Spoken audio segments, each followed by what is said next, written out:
$17,472,000 ლარის გაყიდული პროდუქცია 2 წელიწადში. 2010 წლიდან სახელმწიფო და კერძო ქონების ყიდვა-გაყიდვა ინტერნეტ აუქციონით მიმდინარეობს. აუქციონებში საქართველოს მოქალაქეებთან ერთად უცხოელებიც მონაწილეობენ. ტელევიზორები შეულებრივად ვისაც სურვილებს სააკეთილებლად საყოფა ცხოვრება, ასევე არის აუზები არის. ეს ყველაფერი შეგიძლიათ ნახოთ საიტზეც. შეუძანდეთ მაღაზიაში. ფინანსთა სამინისტროს საწყობში არსებული საყოფაცხოვრებო ნივთები და ტექნიკა სასამართლოს მიერ დაყადაღებული და ჩამორთმეული ქონების ნაწილია. დასაწყობებული ნივთები მომსახურების სააგენტოს მაღაზიებსა და ინტერნეტ აუქციონებზე თავსდება.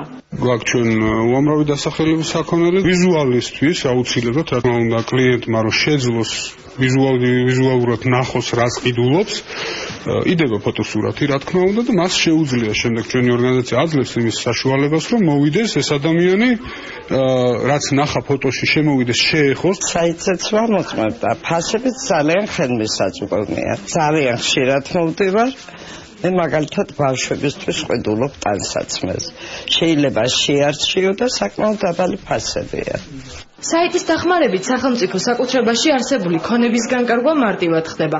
პორტალზე დაყადაღებული ნივთების გარდა ნებისმიერ მსურველს საკუთარი პროდუქციის განთავსება შეუძლია. ინტერნეტ საიტზე ყველა ლოტის ფასი მის საბაზრო ღირებულებაზე რამდენჯერმე დაბალია. ელექტრონული ვაჭრობით ჩვენ შევქმნით ბევრად უფრო კონკურენტუნარიანი გარემო და ჩვენ აუქციონს ბევრად უფრო მეტი მომხმარებელი ყავს. ჩვენთან აუქციონზე თქვენ შეგიძლიათ ნახოთ სხვადასხვა ტიპის ქონება, იქნება ეს უძრავი თუ მოძრავი, წარმოდგენილია როგორც მიწის ნაკვეთები, შენობები, ბინები, ასევე სხვადასხვა ტიპის მოძრავი ქონება. საქართველოში პირველი ინტერნეტ აუქციონი უკვე 2 წელია რაც ფუნქციონირებს. ამ პერიოდის განმავლობაში საიტზე 22,000-მდე ადამიანი დარეგისტრირდა.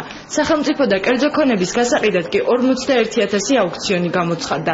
საიტმა უკვე მოიცვა უცხოეთის ქვეყნები. ინტერნეტ აუქციონში მონაწილეობას ამერიკის შეერთებული შტატების, საბერძნეთის, ისრაელისა და სხვა ქვეყნების მოქალაქეებიც იღებენ.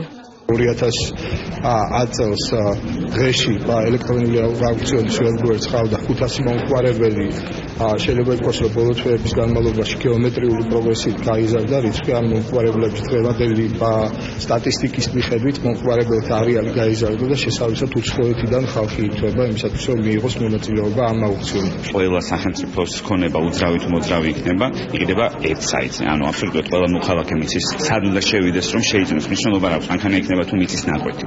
წარმოგიდგენთ, როცა ადრე მას უწევდა ძალიან ბევრი ბიუროკრატიული პროცედურის გავლა. ჩვენ არჩევდებით და ყოველთვის ვცდილობთ, რომ მაქსიმალურად კომფორტული გარემო შევქმნათ ჩვენ მომხმარებელს. ფინანსთა სამინისტრო საიტის პოპულარიზაციისთვის სხვადასხვა ინოვაციურ პროექტებს გეგმავს. 2012 წლიდან სისტემაში e-auction-ის WAP ვერსია გაეშვება. iPad-ისა და Android-ისათვის კი სპეციალური აპლიკაციები შეიქმნება, რისი დახმარებითაც მომხმარებლები აუქციონზე ვაჭრობას სხვადასხვა მოწყობილობებით შეძლებენ.